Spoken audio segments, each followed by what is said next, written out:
Doctors recommend regular exercise to manage stress. We recommend that you just watch the Bengals defense. Same result. Elevated heart rate, yelling, "I can't do this," and the occasional tears. The Justin Kinner Show, your official cardiac clinic for the Bengals.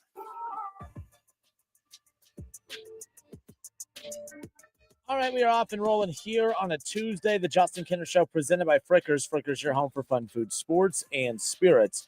A lot to get into here today still on the show. Jay Morrison from BengalsTalk.com.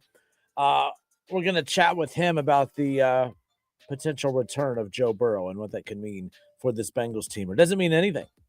Talked about it yesterday. What exactly changes for the Bengals if Joe Burrow comes back? We'll get into all of that with Jay Morrison coming up here around the corner. 937-518-1410. That's the number to call and jump in on the conversation. You can also text that number as well. But all right, so like I said, we have a ton that we're going to dive into. Jay Morrison going to hang out with us here shortly, but there was more. So Joe Burrow, again, practicing on a limited basis, whatever that means. The one thing that's interesting about this injury is the fact that it was just, obviously turf toe. It's not like it was an injury to the wrist, an injury to the hand, or to the throwing arm. It's one of those where it's not even like he had to have full reconstruction surgery done on his leg to where he has to trust his legs more. Some guys come back from an injury and you kind of got to learn to trust yourself again. This isn't that type of injury. Should that help and speed up the progression process to get him back out there quickly? That's going to be the big thing that everyone keeps an eye on as far as that's concerned. But we'll talk more about that with Jay Morrison coming up here in just a little bit. But I will say, okay, as far as Joe Burrow is concerned coming back, all right, all of that means absolutely nothing if you can't beat the Pittsburgh Steelers coming up on Sunday. If the Cincinnati Bengals can't beat the Pittsburgh Steelers coming up on Sunday, the Pittsburgh Steelers, who of course are 5-4, they are sitting atop the AFC North, but they have lost. They've lost 2 of their last 3. They're coming off of a horrific loss. I mean, they looked horrible this past Sunday night against the Chargers. And the Bengals, they just beat the Steelers 3 games ago, technically. But that debut of Joe Flacco came almost a month ago. It was a Thursday night game. Since then, they've lost to the Jets. They've lost to the Bears. And, of course, they've experienced a bye week. And yet here they are now preparing for their second matchup and their final matchup with the Pittsburgh Steelers. So the Cincinnati Bengals currently sit at 3-6. All right, they're in the, they're sitting with 11th place in the AFC as we currently sit here. The team that's holding on to that 7th spot in the playoffs, which is crazy, is the Jacksonville Jaguars, who lost once again this past weekend. They're 5-4. They have the same record as the Kansas City Chiefs, who are tied with the Jaguars for that 7th and final playoff spot. I still don't believe that the Bengals are going to be a team that makes the playoffs through the wild card, that the only chance of making the playoffs is going to be to win the AFC North. And I think that that's becoming more and more unlikely by the day just because the Ravens are getting healthy, Lamar Jackson is back, and the Ravens are winning football games once again. As far as the Ravens are concerned, as far as where they sit in the mix of all of this, keep in mind the Ravens are sitting at 4-5. They have one more win than the Cincinnati Bengals. This is a team that just a few weeks ago was just sitting at 1 win on the year, and it looked as if that this was going to be a team at 1-5 that was going to completely be out of the playoff conversation even before Lamar Jackson gets back. But they get the win against the Bears with the backup quarterback in Huntley, and then they've beat the Dolphins and the Vikings since Lamar Jackson's return. And the Ravens, they have another win coming up this weekend because they have an easy job and just having to go and beat a dysfunctional organization in Cleveland. Now, that's in Cleveland. We'll see what ultimately happens there. But I anticipate the 4th win in a row for the Ravens because guess who they have after the Browns? They then have the Jets. That'll be their 5th win in a row. And then they have the Bengals, probably will be their 6th win in a row. And then the Steelers, probably their 7th. And then the Bengals again will probably be their 8th. And then, of course, they 2 of the last 3 games is against the New England Patriots and the Green Bay Packers, 2 of the final weeks of the season. So who knows how that's going to end up going nonetheless. But all right, I'm Justin Kinner. It's the Justin Kinner Show presented by Frickers. Frickers, your home for fun food, sports, and spirits. 937-518-1410. That's the number to call and jump in on the conversation. We will be joined coming up here by Jay Morrison around the corner nonetheless. Okay, we will get to the Reds too coming up. Terry Francona was asked more in detail about Hunter Green and the possibility of Hunter Green being moved this offseason. And Terry Francona is not a big he doesn't buy it. He doesn't believe that that the Reds are going to move on from their star pitcher, a guy that's, very hard to find a pitcher of his caliber, to find someone like that. That's very difficult to do. So it'll be interesting to see what ultimately ends up happening. I think that this Reds offseason is going to be very interesting when it's all said and done, mainly because I don't know who I believe. It makes sense why the Reds would like to entertain the idea of moving on from Hunter Green. It makes sense for them to possibly move on from Hunter Green. But it also makes zero sense why you would move on from Hunter Green when he is your ace and you have him for very, very cheap over the next 3 or 4 years. That's like a match made in heaven for an organization that's pretty cheap. So why would they look to move on from Hunter Green if that's the case? And that's what has everyone scratching their head. But you can never count out the Cincinnati Reds from making some questionable decisions, although I still think I would be more, how to word this? I still think I would see some logic in that move if they decided to go that route. I still think, there would be some logic in there, as much as people would like to disagree either way. But we'll get into that more coming up later on in the show. We'll step away for a few moments. Jay Morrison from BengalsTalk.com. He's going to join us. We'll talk all things Joe Burrow and his return. We'll talk about the future of Duke Tobin and Zach Taylor. We have all of that coming your way. Jay Morrison, BengalsTalk.com next.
All right, everybody, we welcome you back live here on a Tuesday. It's the Justin Kinner Show presented by Frickers. Frickers, your home for fun food, sports, and spirits. Jason Fitz with Yahoo Sports. He's going to jump on with us coming up here in just a little bit. We'll talk all things college football tonight. The college football playoff rankings come out. The second college football playoff rankings. We'll get into that with him, as well as talk all things NFL coming up around the corner. But I want to talk all things Bengals because, well, there's a lot going on with those Cincinnati Bengals. And joining us now, BengalsTalk.com. Mr. Jay Morrison. Jay, welcome. How are you doing, sir? I'm great, Justin. How are you? I'm good. I appreciate the time, Sure. as always. Look, so Cincinnati, it's like the same story, seems like, for the last couple of years. Explosive offense, defense costing them games. And, even with Joe Flacco in at quarterback, it seems to be the same story right now. But think back to last year when they were losing games in very similar fashion. It seems worse this year, right? Like this season, it's like they're losing the same way, but it seems even worse this year. Why is that? I guess because you just don't see any hope. Last year, there was so much talk about as bad as the defense was that the players' heads were swimming and that Lou's system was too complex. And he finally relents and simplifies. And the defense didn't start playing lights out, but they played better. And they played well enough for the team to win 5 games down the stretch and come close to a playoff berth. This scheme with Al Golden is already pretty simple. I don't know that it can be simplified. I don't know that there's anything that can happen to make this defense play better. There's not guys that aren't playing that you can stick in there. The trade deadline's over. You're not going out and getting anybody at this point. So many of these guys, the rookie linebackers you're hoping the light can go on and that can kind of improve, but the rest of these guys are they are what they are. And DJ Turner's playing well. I think Dax Hill is playing pretty well. But with Trey Hendrickson now already listed as doubtful, there's no pass rush. There's poor tackling. It's just, I don't see anything that's going to make this defense better. I think we're going to see a lot of 30-something, maybe even a few more 40-something to 40-something games. Jay Morrison with us here again, the Justin Kinner Show, 1410 ESPN Radio. Al Golden, don't know if he's done a good or a bad job because the result looks to be the same as what they had with Anarumo. If the Bengals could go back, do you think that they would move on from Anarumo knowing what they know now? It's a good question. I guess probably not. I don't think anybody, though, really thought that Lou forgot how to coach and that Lou was the problem. It was somebody had to take the fall for that season, and it wasn't going to be Zach. And it kind of had to be Lou. And sometimes messages get stale, and you don't see coordinators don't stick around. That was Lou's 6th season as coordinator in Cincinnati. You either get fired or you get a head coaching job. Like coordinators, I mean, maybe Steve Spagnuolo is an exception in Kansas City. So you either get fired, you get a head coaching job, or you win Super Bowls, and that wasn't happening. And so it just felt like they had to do something to move on. But really impressive what Lou is doing. And maybe if you give Zach a time machine, he doesn't pull the trigger on that. I'm glad you brought that up. Who Zach makes those decisions, right? Like with the power structure with the Bengals, that was a full Zach move, right? Because I find myself at times being defensive of Zach Taylor, saying, hey, look, he's an offensive-minded head coach, his side of the ball, and then I have to get checked quickly because he's the head coach. He's in charge of both sides. It doesn't matter that his offense is doing so well. But so the power structure, that was a Zach Taylor decision, correct? Yeah. I mean, Mike Brown had to sign off on it, obviously, but Zach, that was his call. And it wasn't a comfortable conversation with Lou, but he's the one that delivered the news. He's the one that made the call. With that being said, obviously Duke Tobin getting a lot of criticism as of late too, and there was some sprinkling of rumors last week or week before about his job potentially being in trouble. Look, we know how stubborn the Cincinnati Bengals are. They don't like to make moves like that. I mean, it took them forever to move on from Marvin. It seems like they're doing the same thing with Zach Taylor at this point.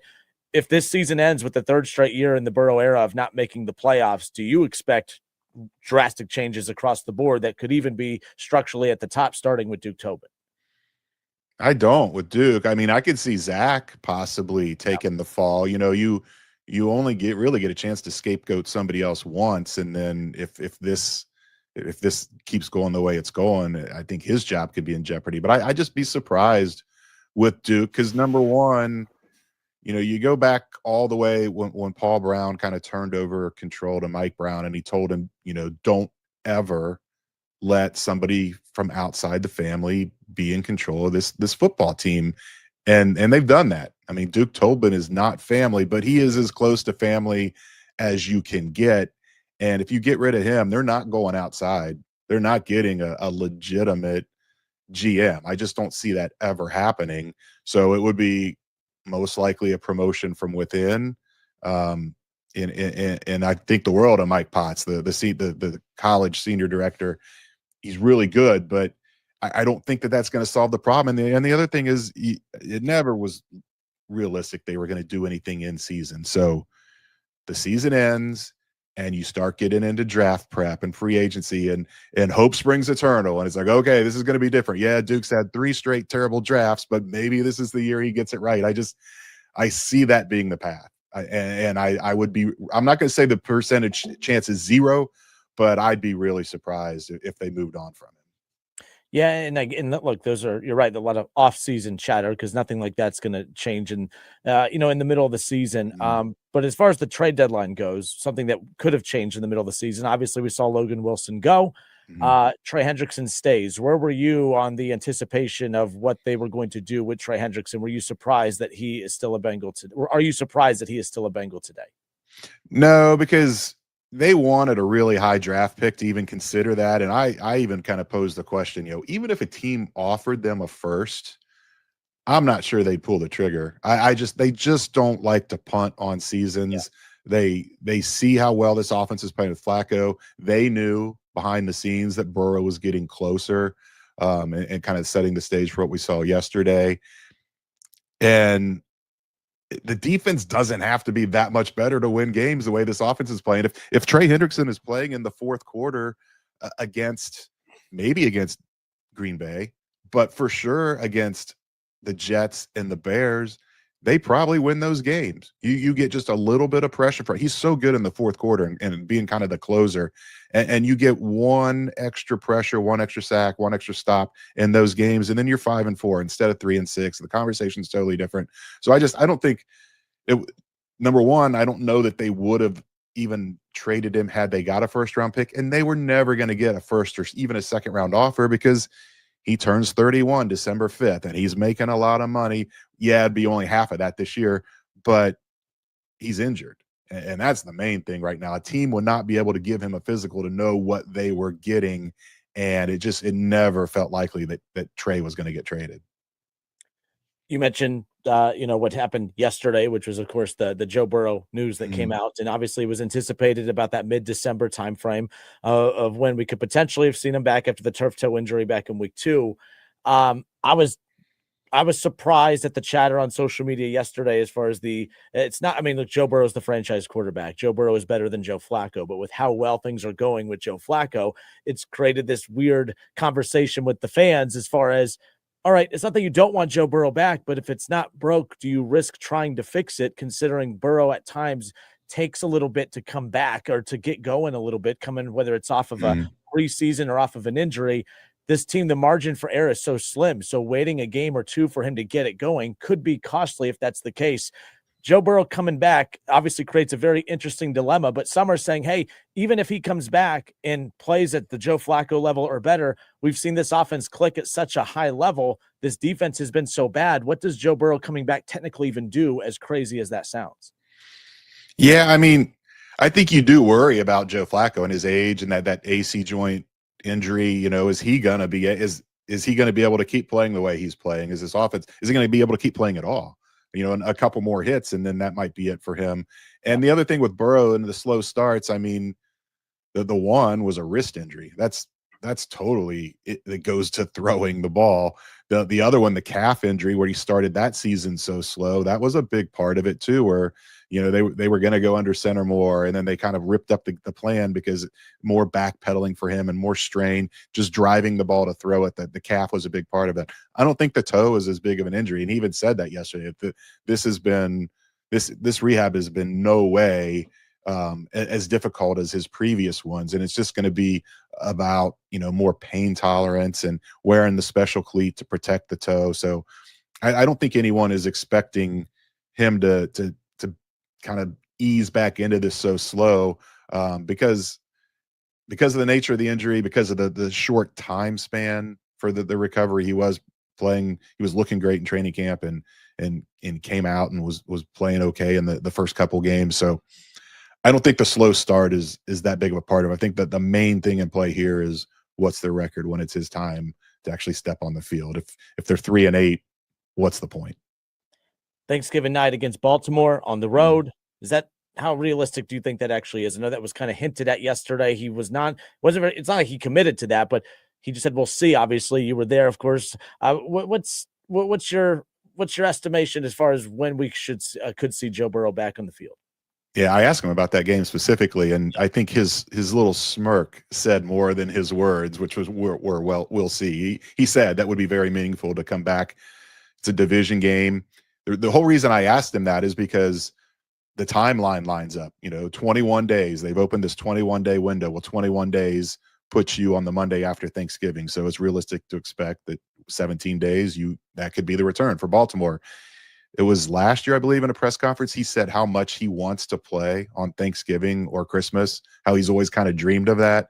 So he's going back to a place where he got injured with the wrist.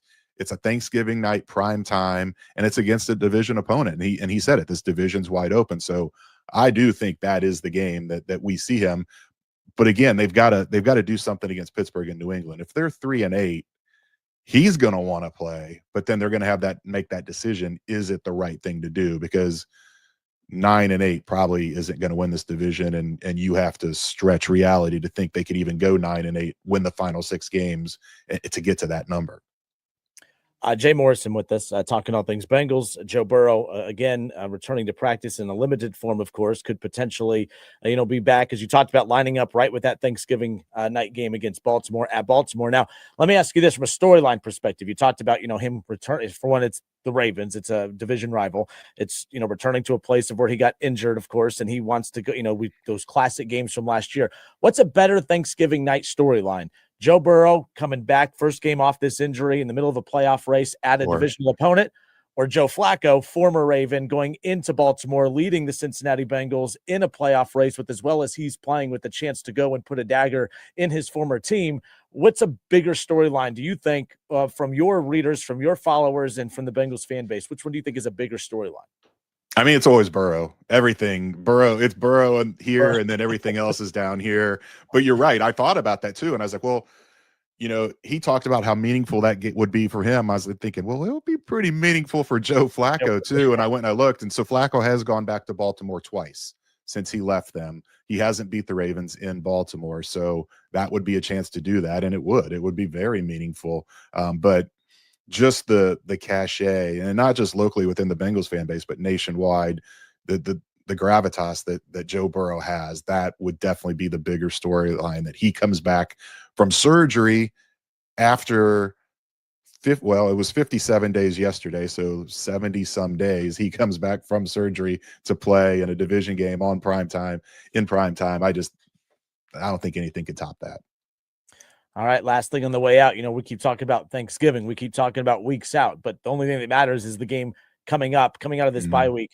By the way, was this bye week, was this a good time for a bye week, or would they have loved to get right back out there? I mean, they had to stew on that horrific loss against the Bears for 2 weeks. Was this a good timing for a bye week, or do you think they would have liked to get right back out there? I think it was a good time. Everybody gets away. I felt like I even tweeted at the end of that Bears game that this locker room could be a powder keg. I think there were some tensions rising, and I think it was good for everybody to kind of get away and reset. So yeah, after losses, like back-to-back losses like that, you would like to get right back on the field and try to play. But in this instance, the way those losses happened, the way it's the defense has let down the offense, I think it was good for them to get away. And going to Pittsburgh, that is a tough task. But Pittsburgh looked awful Sunday night against the Chargers, and the Bengals have already beat them once this year. And that offense, the defense too. The Bengals are number 1 in the league in missed tackles at 109. The Steelers are second at 81. There's going to be a lot of points scored Sunday, I believe. Yeah, and again, I think the Steelers at home, they're a 4.5-point favorite as we sit here right now for a 1 o'clock kickoff. That game on CBS, of course, but it's interesting to have this matchup coming right out of the bye week, and this is the last time they faced each other. That was the Bengals' last win. By the way, how surprised are you at Joe Flacco's level of play compared to what you expected when the Bengals traded for him? It seemed like a desperate lifeline and ended up being, I think, a huge deal. I mean, the Bengals have a chance to continue winning or being in position to win because of him. Are you even surprised at the level of which Flacco is playing, obviously in this offense? Stunned. I mean, when they traded for him, I said, it's better than nothing. I mean, they had to do something because of Jake Browning. I did not think that. I thought maybe he could play better than Jake Browning, but I never ever envisioned this. It's been remarkable, and not just the fact that it's a 40-year-old coming in playing the way he's playing, but to come in on a Tuesday and then play that week, and just the short turnaround and how good it's been. This is the 4 games he started, they are the best offense in the league by a lot of metrics. It's stunning. I never expected anything like this. All right, good stuff. Jay Morrison, Bengals, the Justin Kinner Show. Bengals Steelers coming up this weekend, nonetheless. Jay, appreciate your time as always. I'll let everyone know where they can find you on social media, what projects you have coming up this week. Yeah, you can find me on Twitter, X, @byJMorrison, and we'll have a lot of Bengals Steelers content coming up this week, and then all my typical stuff, my stat of the Jays. We got some interesting ones coming up this week, and just anything that pops up. I still feel like we could see one of these offensive guys pop off at the defense here if this keeps going. All right, good stuff. Jay Morrison, appreciate your time as always. Thank you. All right, good stuff. It's the Justin Kinner Show presented by Frickers. Frickers, your home for fun, food, sports, and spirits. 937-518-1410. That's the number to call and jump in on the conversation. We'll be right back.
Bengals get an offensive line, maybe even a defense. Warning, may cause midseason meltdowns and offseason excuses. The Justin Kinner Show, powered by pure, unfiltered sarcasm. And, oh yeah, Fall Help Energy Drink.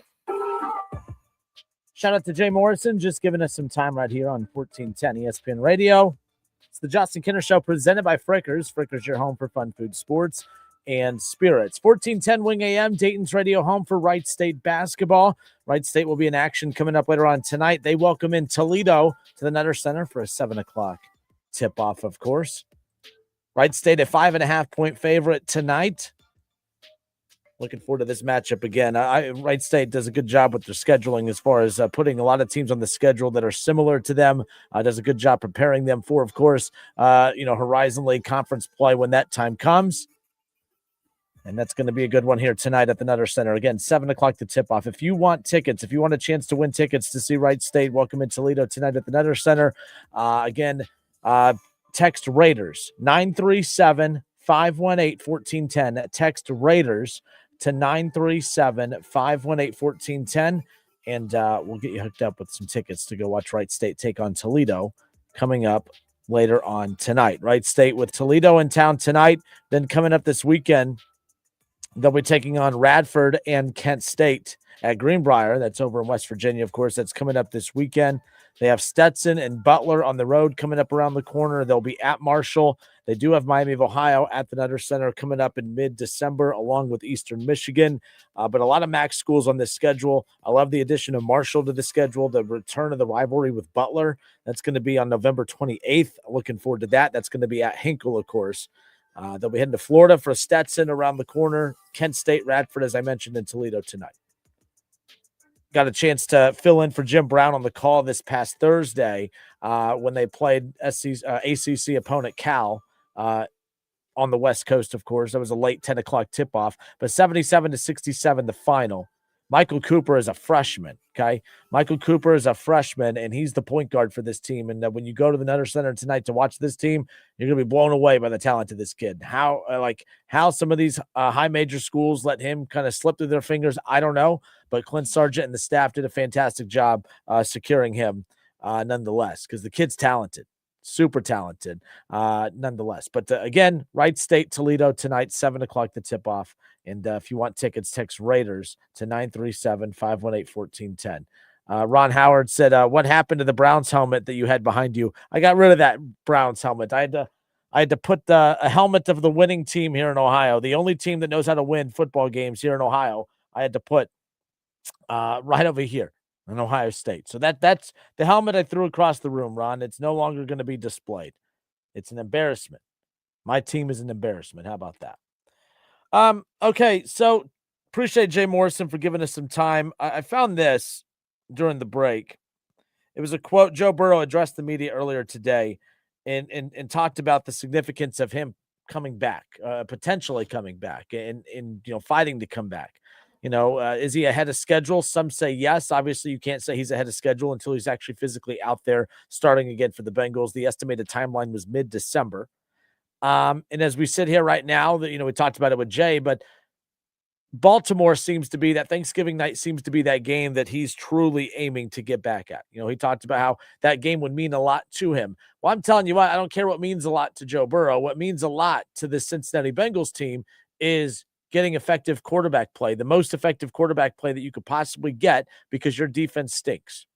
All right. When the Bengals cave to what Joe Burrow wants, a lot of times not great things happen. And you may not like my opinion on this. I don't really care. The last time that Joe Burrow demanded that he get what he wants, the result of that is what you're watching right now. And that's this defense. He wanted Mike Gesicki, he wanted T. Higgins, and he wanted Jamar Chase. He demanded those things. He got those things. And now the Cincinnati Bengals sit here with the worst defense. Imagine if he would have demanded that they get a defense, use his power for good, if you will.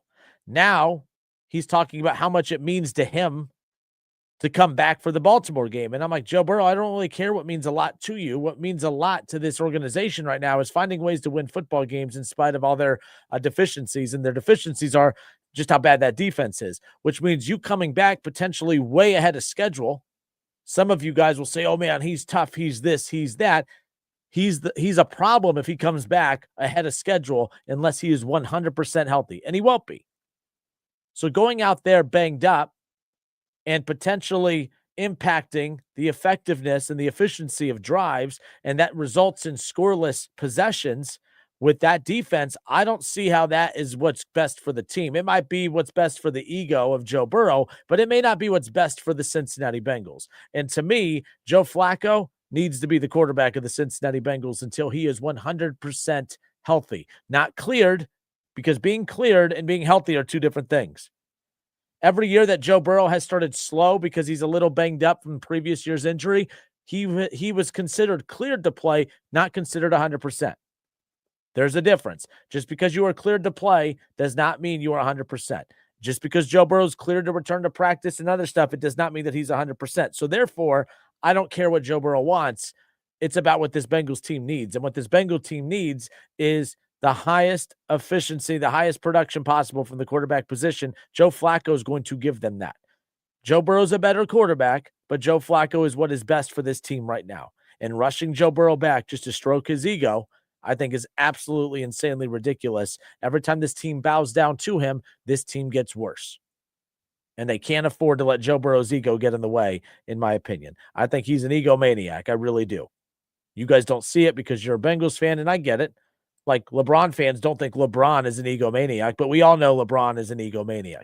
MJ fans don't think that MJ is an egomaniac, but we all know MJ is an egomaniac. Most great athletes are. So you could sit there and say that I'm taking shots at Joe Burrow. I'm not. It's just the reality of it. This guy has an ego, as he should.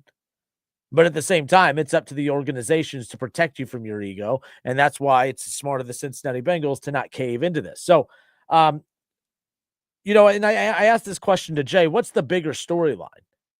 Joe Burrow coming back early from an injury and may not be 100% and may not play great and lead to his team losing and basically knocking him out of the playoff race, or Joe Flacco, who's playing at an MVP-like level, returning to his old stomping grounds where he won a Super Bowl and won a Super Bowl MVP,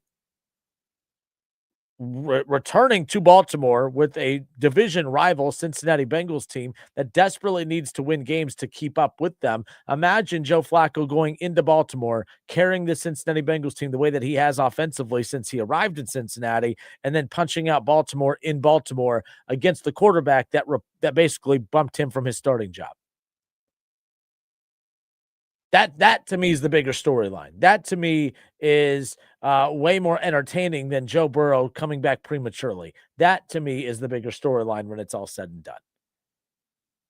But we all know where this is going. Jay Morrison said it best. I mean, it's, anything, Joe Burrow is basically God around here. Everyone is going to bow down to what Joe Burrow wants, and we all know that that's most likely going to be the case. So we'll see what happens. Joe Burrow, when addressing the media, about, the importance of him coming back when he is, talking about the division being as open as what it is, saying that our division is wide open. Everything is still there in front of us. It's very rare that our division looks like this, but it does this year. And so I think we'll at least be in it until the end. I disagree. I know he's going to say that. He's going to believe that. But I don't understand how you can watch this team defensively and watch how they can't run the football and watch how one-dimensional this team is and actually think that this team has a fighter's chance. If they would have at least split between the Bears and the Jets, I would say, yes, this team has a fighter's chance, but I can't sit there and agree with that at all, that they have a chance. I don't think this division's wide open.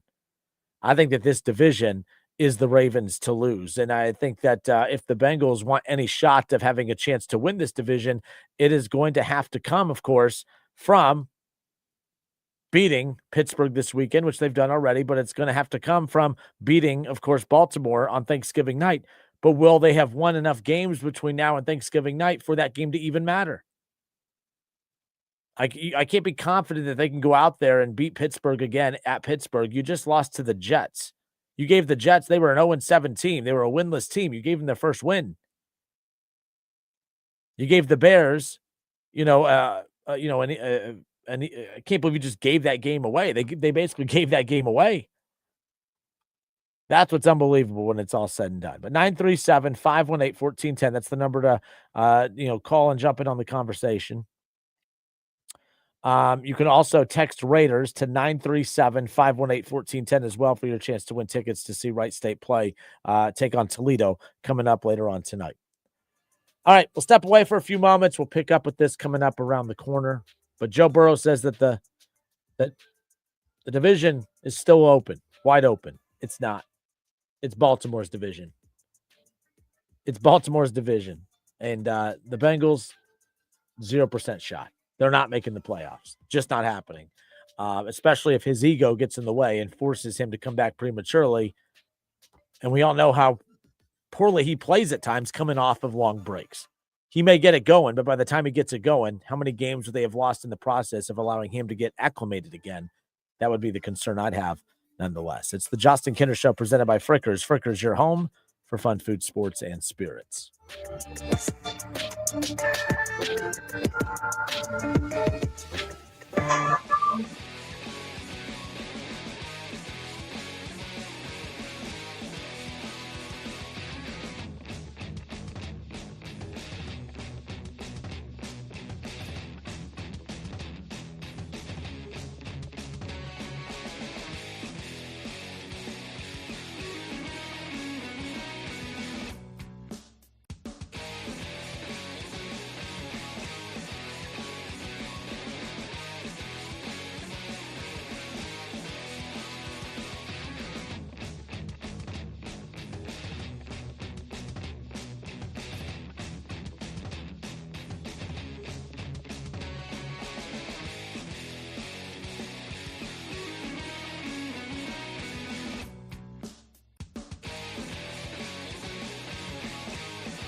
And Wing AM 937-518-1410. If you want tickets to see Wright State take on Toledo tonight at the Nutter Center, 7 o'clock to tip off, all you got to do is text Raiders.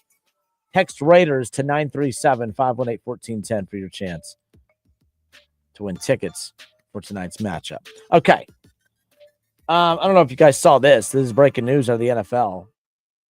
And, I'm not right a lot. I'm not right often at all. You guys like to let me know that. But I remember when the Browns, who had a high draft pick, of course, there was a lot of talk about the Browns potentially taking Travis Hunter, Heisman winner from, of course, Colorado, with that high pick. And I was adamant I did not want Travis Hunter. I thought Travis Hunter might be one of the most overblown Heisman winners in quite some time as far as being overhyped. because I think that we fell for the novelty side of it. I think we fell for the gimmicky side of what Travis Hunter was at Colorado. He was an elite athlete, but he wasn't an elite wide receiver, and he wasn't an elite defensive back. He was a very solid wide receiver, a very solid defensive back, and I think when you put both of those things together, the fact that he could play, pretty much every snap in a game on both sides of the ball, I think people fell in love with that aspect of it. There was a storyline. It was, oh my gosh, we've never seen that before. So, my gosh, he's going to be the most talked about athlete in college football. And I thought last year, I joked yesterday, some years I don't think that they should give out a Heisman. I'm being kind of serious. There's some seasons where I'm like, we don't have to force a Heisman. I don't think some years you don't have to force an MVP. I know that's not how it works, but I didn't think last year was anyone stood out to win the Heisman. You could sit there and say it was Travis Hunter, and all I kept saying is like, look, we're falling for the shiny new toy side of this thing. We've never seen anyone like him be able to do that in quite some time, but it's not like he did anything elite.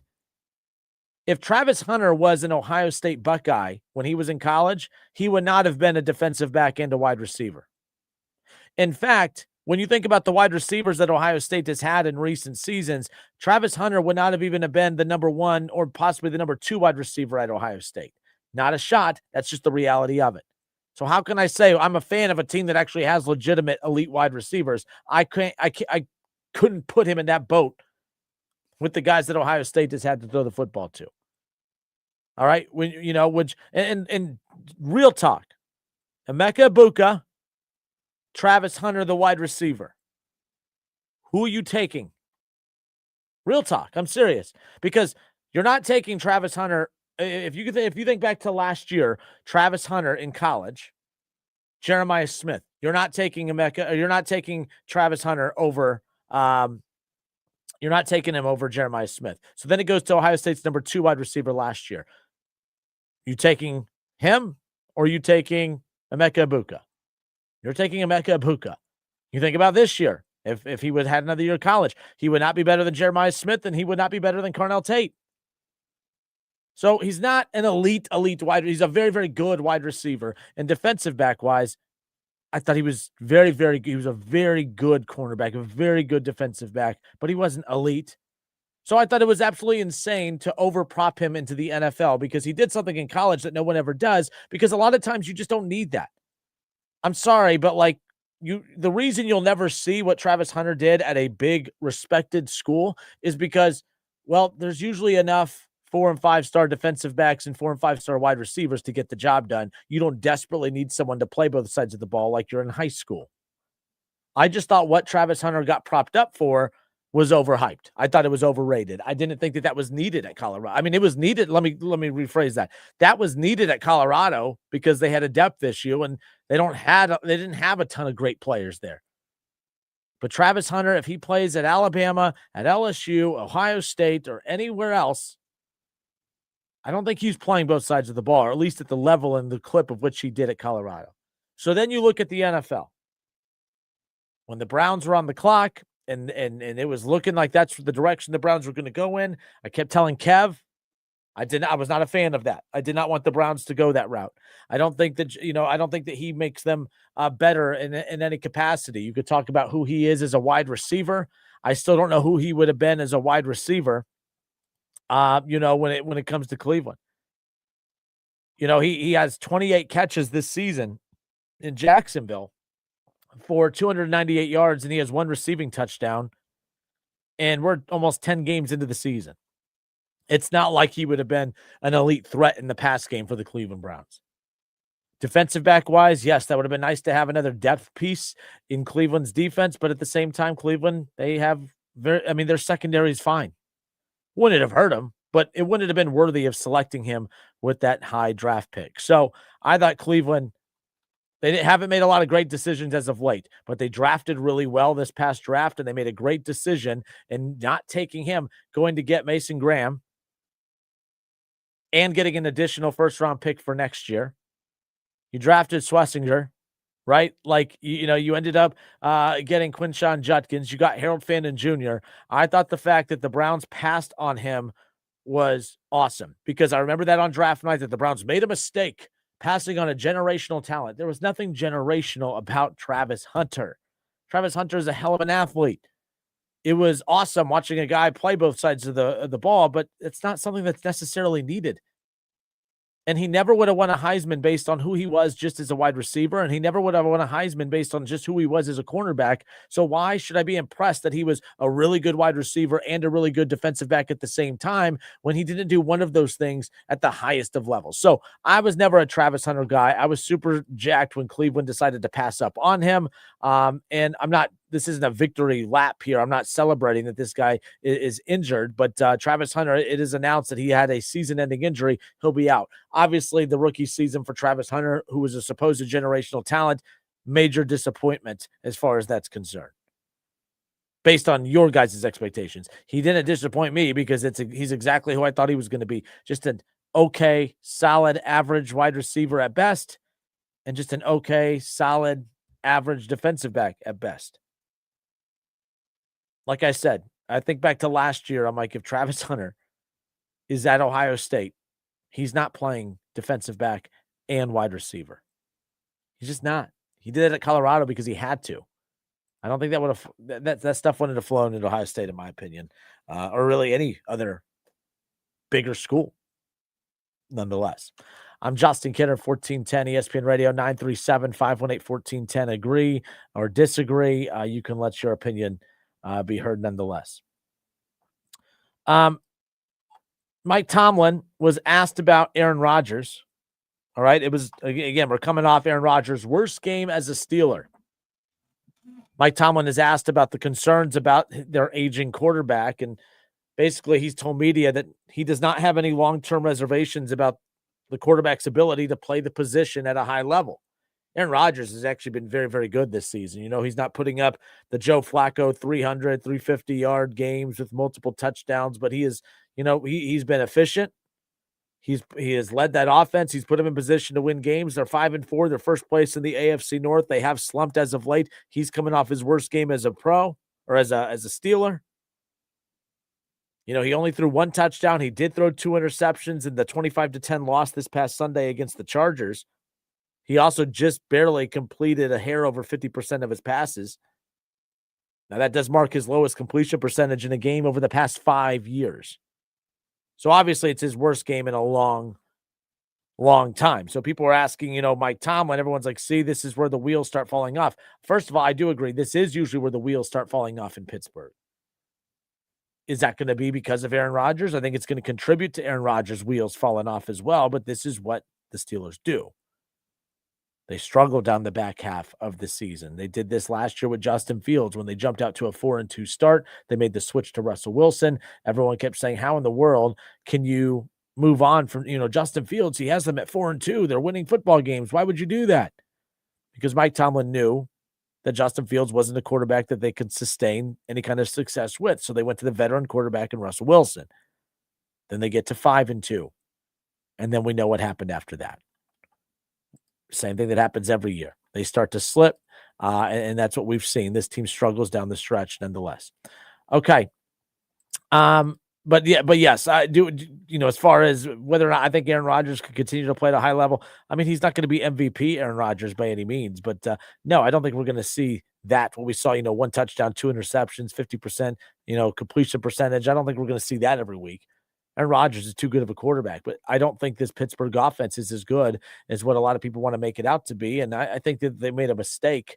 You know, one thing that I was really concerned about as a Browns fan, as a fan of a team in the AFC North, you know, I sat back and I looked at everything when they went out and got DK Metcalf. You know, I was like, well, why would they, you know, that you get him, and then they had elite 1 and 2 wide receivers. I'm like, oh man, that's how you attack the Cincinnati Bengals right there.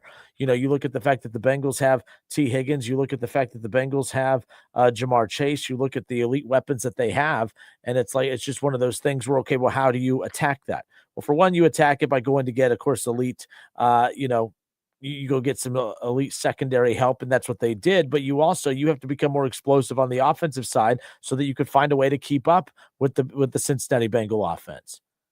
That's how you have to do. You have to find a way to keep up with them. It's not just finding ways, like too many teams obsessed with, oh man, we got to load up on defense to try to slow down the Bengals. Guys, I don't think there's an offense. I don't think there's outside of Cleveland, and it's purely a matchup thing, and some of it's an anomaly too. Like there's a lot of teams who have defenses that are built like Cleveland's, but they don't slow down the Bengals offense. Cleveland's defense always does, nonetheless. But so many teams obsessed with, man, how do you stop the Bengals? Oh man, we got to load up on defense. Yes, you do have to make sure you have a solid defense, but what you have to make sure that you have is somewhat of an explosive offense to be able to counter what the Bengals do.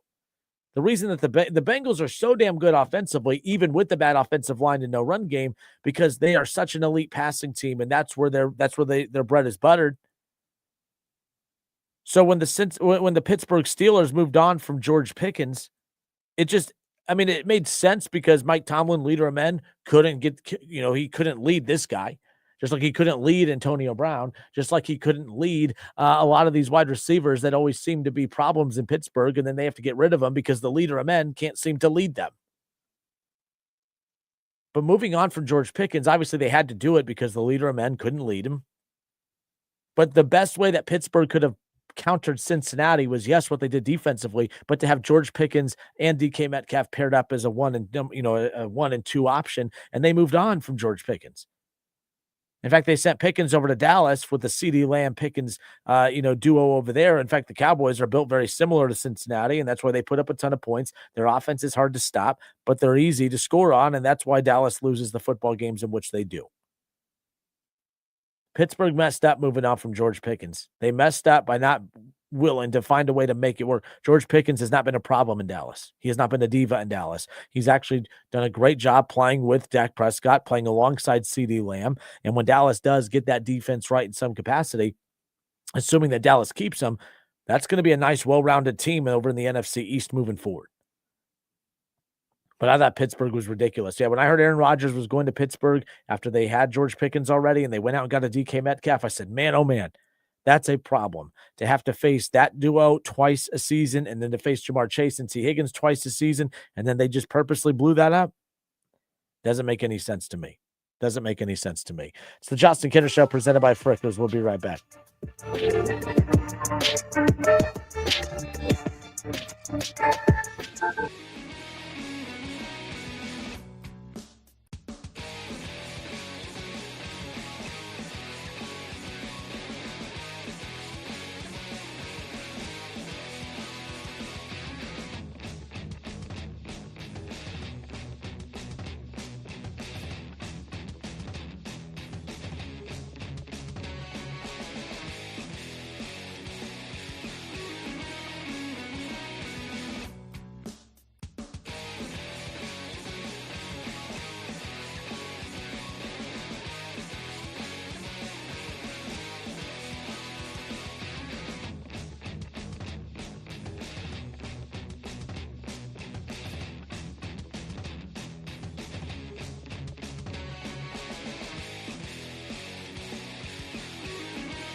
5.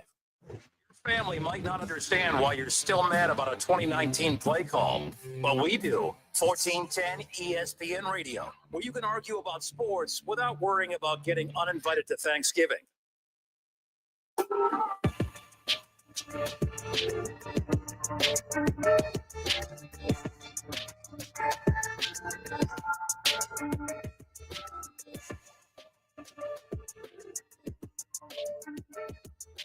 The second college football playoff rankings come out later on tonight.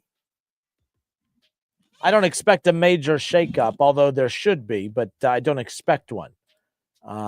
Look, of course, I'm a Buckeye fan. I'm a diehard Ohio State fan, but I tried to, not be biased when I crack this mic when talking about college football in general, because it's very easy just to say, well, Ohio State's the best team. There's no questions asked. I think there's a lot of questions that need to be asked about the committee's approach to how they put these rankings together, because I don't think it makes a whole heck of a lot of sense how you could have Texas A&M at number 3 over Ohio State, who I think has a resume that's not that impressive compared to theirs. And I think that Indiana, although I was a bigger Indiana not believer, but I had a more of a fight for Indiana before they only won by 3. Or only won by, a possession at Penn State this past weekend, a team that's lost 6 straight. So I'm not as high on Indiana as what I have been in previous weeks, but I will say this: Texas A&M's resume, 3 top 25 wins, all on the road, including a top 10 win against a team in Notre Dame out of conference. I think that you have to be rewarded for that. It's based on the committee's rankings. Texas A&M, they have a top 10 win on the road. Now, Ohio State has a top 10 win at home against Texas, but Texas A&M was at Notre Dame. They were at LSU, and they just got done winning at Missouri. So that's 3 top 25 wins, throughout the season. Now, based on, of course, how the committee all shakes this out, obviously that kind of changes up how you want to look at it one way or another. But either way, as we currently sit here right now, I just think that Texas A&M, that they have a resume that I think is more impressive than Ohio State's and way more impressive than Indiana. I think Texas A&M should be at the very least ranked at number 2 later on tonight. To win at Notre Dame, to win at LSU, and to win at Missouri, I truly believe. And remember, Missouri was a top 25 win based on the committee's rankings. And I know that Missouri's not ranked right now. Well, they're not ranked because, that top 25 team got beat by Texas A&M. Texas A&M got 4 first place votes this past, in the AP, as far as that goes. Now you look at the college football playoff rankings. It's Ohio State, Indiana, Texas A&M, Alabama, Georgia, the same rankings. All right, the same top 5 that the AP has, but like I said, with the win against Missouri on the road for Texas A&M, and then, of course, a win against Notre Dame, 1 top 10 win on the road, 2 top 25 wins based on the committee's rankings, and 3 top 25 wins if you include the AP for which in the time that they played them. So I think that goes a long way. I don't understand how we could say that Ohio State is a for sure lock at number 1.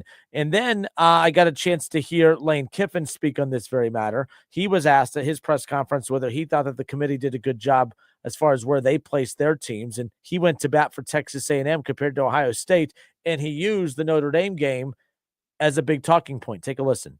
Texas A&M being 3, what more do you want them to do to be 1? Like I said, when people want to schedule and they say, okay, man, we need you to schedule hard teams. You're going to have now 9 SEC and then play another hard one. Well, they went up to Notre Dame and won. So those people that say, man, those schedules are worth it to play that. What if they didn't play Notre Dame? If they just played whoever and just had an easy win, they'd be ranked in the same spot. So what good did that do if that's not rewarded? When I hear that, I don't know how you guys, outside of the fact that you're going to choose not to give him credit for that comment because you hate the SEC and you don't like Lane Kiffin, but he's right. What is the good? We keep telling these teams the importance of challenging yourself in the non-conference. What the hell's the point, right? Now you're going to say, well, Ohio State challenged themselves in the non-conference with, taking on Texas. Absolutely. But Texas at home versus Notre Dame on the road is completely different. And Texas, Texas is not a top 10 team as we currently sit here right now. Notre Dame is. Now I'm splitting hairs. Texas is at 11, Notre Dame at 10, but it is what it is. No, Texas A&M has a top 10 road win on their resume. They have a top 25 road win on their resume. Ohio State has a win at home against the number 11 team in the country. All right. Illinois is not in the top 25. All right. Washington is going to be bumped out as they picked up their third loss. So they don't have a top 25 win anymore against Washington. So that's going to be the thing to keep in mind as this comes up later on this evening when these rankings come out and how they're put together. I don't think we're going to see, I do think we'll see some movement at the top. I don't think they're going to have the guts to put Texas A&M at number 1. But I do think you could put Texas A&M at number 2. I think for Indiana to be the number 2 team in the country, to go up against a 5-loss team, now 6 straight loss team who fired their head coach. If you're Indiana and you go on you go against that 5-loss team like that, and you need every single tiny second of that game clock to beat them, I think that you should be held accountable for that. But Justin, they won. I get that. That's not how this works, though. The NFL, it doesn't matter. The NFL style points don't matter. A win is a win. In college football, a win is not just a win. You have to win, and it's not that you win, it's how you win. And I'm not saying Indiana that was a bad win. It was an exciting win. It was a fun finish. But that wasn't a great performance. And I think that the fact that you look at Texas A&M with all that they have on their resume, I think that should at least bump them above Indiana. I think Indiana should be at 3. Texas A&M should be at 2. Ohio State at 1.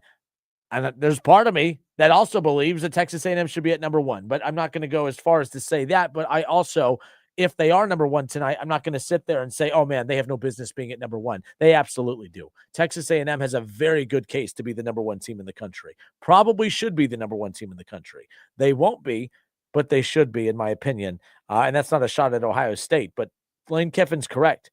They are on you about putting challenging games in your non-conference. They budged. They added the extra SEC game because people didn't like the weak non-conference matchup that they put on their schedules. So, okay, you're going to play an extra SEC game and you want them to play a Notre Dame caliber opponent. Well, why? Because he is correct. Texas A&M is 8-0. If they would have beat who the hell is that state as opposed to Notre Dame, they would still be number 3 behind Ohio State and Indiana. Well, they beat Notre Dame on the road in their non-conference slate. And what has that done for them? Nothing. They haven't, you know what I mean? So if you beat nobody state or beat top 10 Notre Dame on the road, shouldn't you be rewarded for that?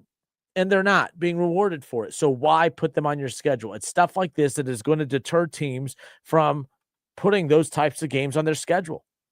And I don't blame. I think Lane Kiffin is 100% correct. I agree with him 100% on that. From that aspect, I do agree with him that what is the point of playing in Notre Dame? And you could say, well, Ohio State's being rewarded for their non-conference win over Texas. Okay.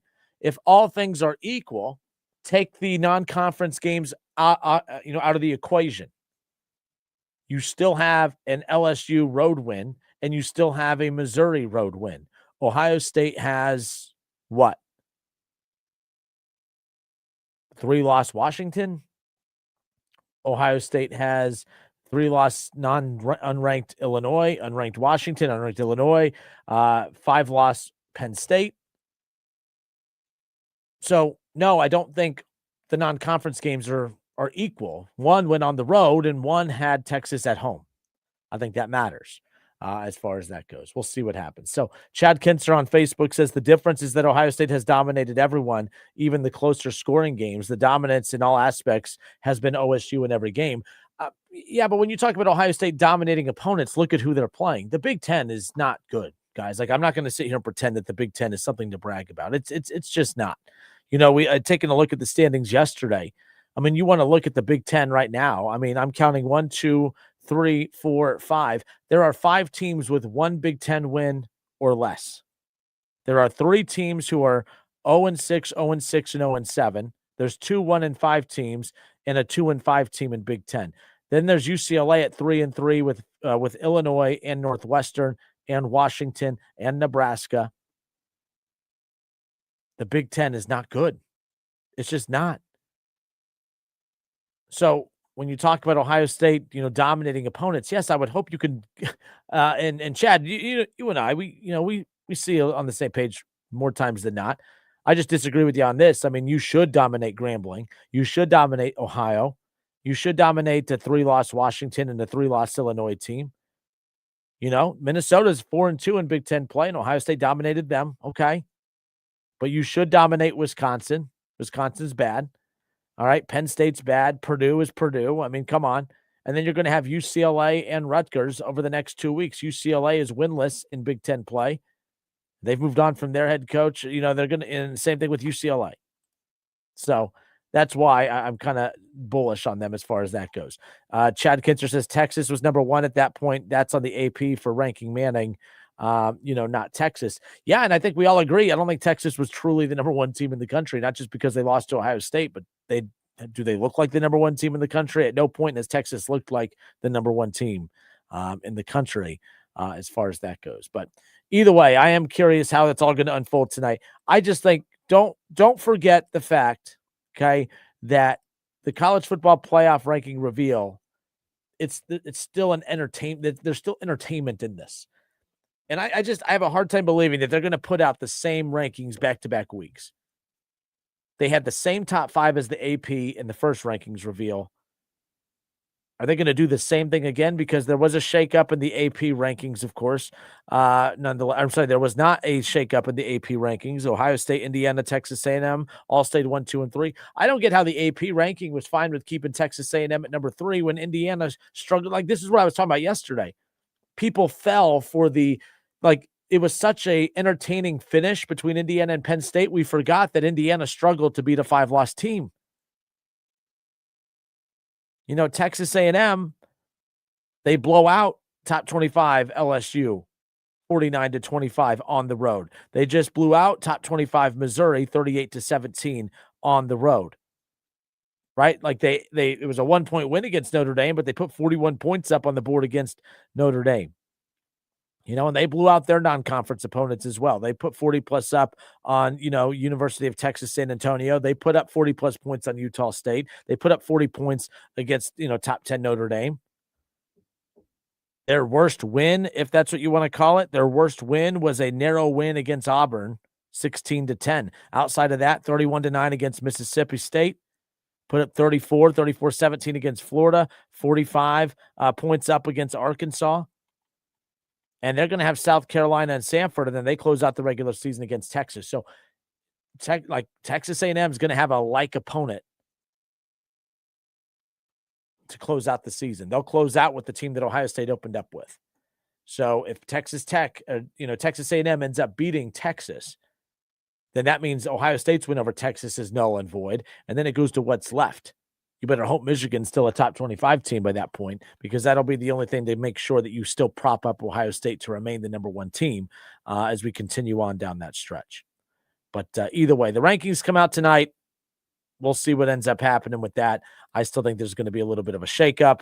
I think that at the very least, Texas A&M is the number 2 team in the country later on tonight. You cannot fall for the Indiana drama at the end of that game.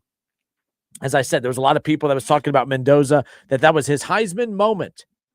I said that you can't have a Heisman moment, but have an average quarterback performance for 3.5 quarters, and that's what it was. And I'm saying average. It was bad. Up until the middle of that, up until that final drive, the only thing he had done was throw an interception and throw for less than 200 yards in that final drive. That's that same defense that another Heisman contender in Julian Sayin threw for 4 touchdowns and 300+ yards against the week before.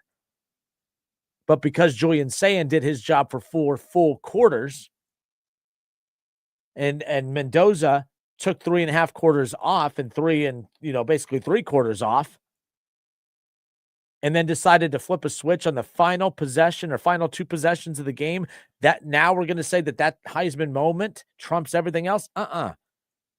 You don't get to light your house on fire and then get a star on your chart for putting the fire out. You don't get to be a hero for putting out a fire that you started. So no, I'm not going to get on board. I'm not going to overreact to the Mendoza Heisman moment. It is not a Heisman moment. You don't get to be bad for 3 3/4 and then have an impressive 2 drives to win the game against a 5-loss team and be put up on everyone's shoulders and say that's a Heisman winner right there. No. Is what it is. Chad Kinster says, put homerism aside. Who wins, Ohio State or Texas A&M, and Ohio State versus Indiana? I like Ohio State over Indiana. I think Indiana has been more susceptible to resistance all year than the other two. I also know that Texas A&M's offense is something that Ohio State's defense has not seen at all. But I also know that Ohio State's defense is something that Texas A&M has not seen all season either. I would love to see Texas A&M and Ohio State run into one another. I hope that that's the case. I think that would be phenomenal. Because Chad, I'm with you. I know the easy thing is to say, oh, Ohio State beats Texas A&M easily, but I don't know if that's necessarily the case. I think, Ohio State should probably win, right? I don't know what the Vegas line would be either. I don't know what the line would be and if Ohio State and Texas A&M went head-to-head.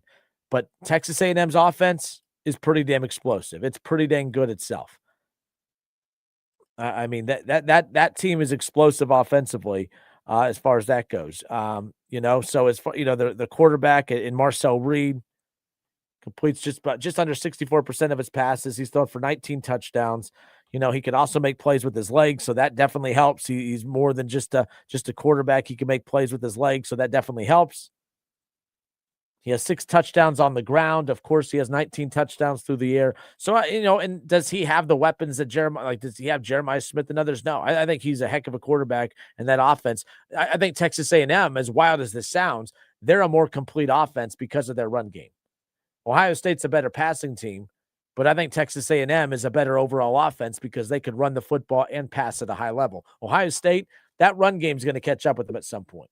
I do think Ohio State's lack of a run game is going to catch up with them at some point. And I think it would catch up with them in a matchup against Texas A&M if they go head-to-head. I think it would be a problem if they ran into Oregon. I think there's a lot of teams. I think it'd be a problem to go up against Alabama's defense. I do think that there are some things out there that would lead to being a problem for Ohio State's defense when it's all said and done. We have Wright State basketball coming up later on tonight, 7 o'clock, the tip-off, 6:45. We'll have pregame coverage for you, as well as on 101.5 The Fridge. Now, if you want tickets to tonight's game, you want a chance to win a free pair of tickets to go watch Wright State take on Toledo at the Nutter Center, text Raiders 937-518-1410. 937-518-1410. Text Raiders for your chance to get tickets to go watch Wright State at Toledo. We'll get you hooked up with as many of the tickets as we can. So 937-518-1410. We'll be right back.